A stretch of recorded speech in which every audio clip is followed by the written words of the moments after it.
So it is getting very clear na yung pong pagtatanggal kay dating Senate President Mig Zubiri ay hindi po dahil sa awayang Duterte at Marcos. It looks like iba po yung dahilan. Kasi po very obvious doon po sa mga bumoto para kay Zubiri at para kay Cheese Escudero. Babasahin ko po sa inyo yung pangalan ng mga bumoto kay Zubiri.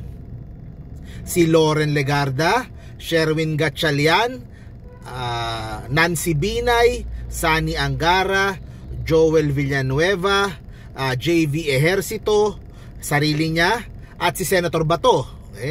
8 plus 2 minority, si Coco Pimentel at si Risa Ontiveros. So 10. So 10 silang bumoto kay Zubiri habang yung nasa kabilang side ay 14. Sino po ang wala doon sa mga sinabi ko? Kung ang dahilan lang ng pagkatanggal sa kanya ay yung PDEA leaks at yung awayan ng Marcos at ng mga Duterte, kung yun lang talaga ang dahilan, bakit bumoto para kay Cheese Escudero si Senator Bongo at si Senator Robin Padilla? Pati si Senator Amy Marcos ay bumoto din kay Senator Cheese. So ang worry ko dyan, mukhang mananatili kay Senator Amy yung kanyang Foreign Affairs Committee. Ang nakaka-curious ngayon, ang talagang gusto kong mamarites, ay kung sino yung sinasabi ni Zubiri na nag-traitor sa kanya. Kumbaga up to the very last mga huling araw, hindi sa'yo ko 100%, so, talagang solid ako sa'yo, buo support ako sa'yo. O tapos kasama siya doon sa 13 o 14 na bumoto dito kay Senator Cheese Escudero. So ganito kasi nangyari dyan, guys. Nung meron ng ingay na tatanggalin itong si Zubiri a few months ago, yung si Senator Jinggoy daw dapat yung papalit, malamang niya nagbibilangan na yan.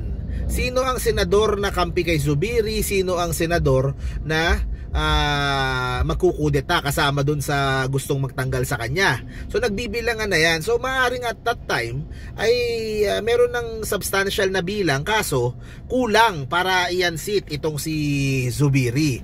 Baka itong PDEA leaks, baka itong nangyari na itong PDEA leaks, yan yung mga naging last straw. Kaya yung dating supporter niya ay tumalo na dito sa kampo na gusto magpatanggal kay Zubiri.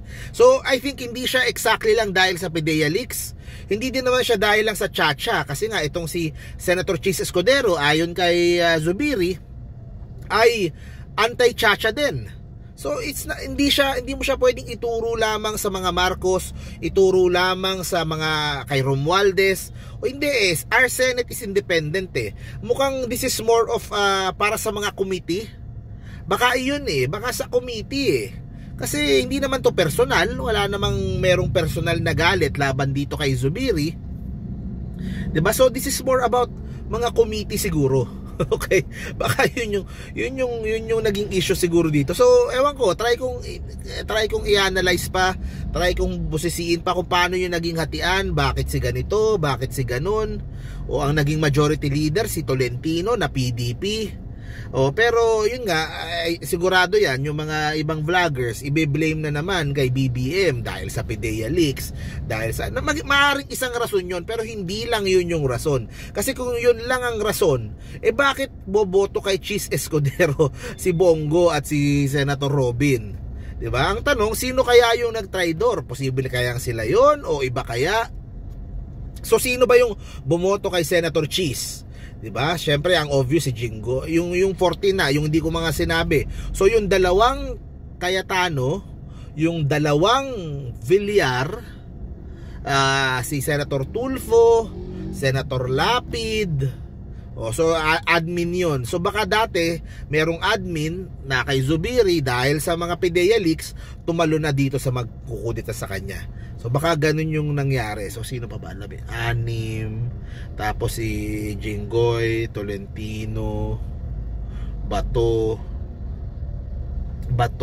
tuloy, Bongo, Padilla, Amy Marcos, Diba? So nakakapagtaka talaga eh. Hindi ko pa rin talaga maintindihan. Pero yun nga, yun lang, one thing's for sure, hindi ito basta-basta lang awayan ng Marcos Duterte na umabot sa Senado. Hindi nadidiktahan basta-basta ng palasyo ang galawan sa Senado. Maaring may konting impluwensya dito, pero hindi yung dikta. Okay? So, ayun po, abangan po natin kung ano pa. Halatang meron tampo itong si Zubiri laban sa admin dahil sa nangyari. Pero makikita po natin in the coming days pa kung ano yung mga dahilan mga rason na lalabas diyan sa pagkatanggal niya. So, ayun guys, thank you very much po. See you po sa next vlog po natin. Stay safe parate. Bye-bye.